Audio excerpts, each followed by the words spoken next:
ഒരമ്മയുടെ ഉദരത്തിൽ ഒരു ജീവൻ്റെ മുള പൊട്ടുമ്പോൾ തന്നെ അവളുടെ മാർവുകളിൽ ആ കുഞ്ഞിനാവശ്യമായ അന്നവും രൂപപ്പെടുന്നുണ്ട്. 9 മാസക്കാലം ഈ കുഞ്ഞിനെ ഓമനിച്ച് താലോലിച്ച് കാത്തിരുന്ന് പ്രതീക്ഷയോടെ വളർത്തുമ്പോൾ തന്നെ ഈ കുഞ്ഞിനുള്ള അന്നമായിട്ട് സ്വയം ഈ അമ്മ കൂടെ മാറുകയാണ്. അമ്മയെന്നും അന്നമെന്നും ഉള്ള ഈ പേര്, 2 വാക്കുകൾ ഏറ്റവും ചേർന്ന് നിൽക്കുന്ന നമുക്കറിയാം.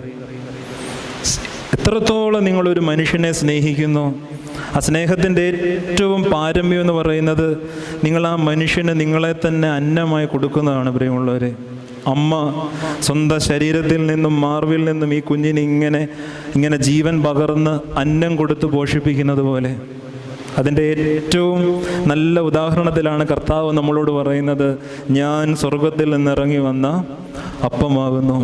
യെശയ്യാ പ്രവാചകന്റെ പുസ്തകം അത്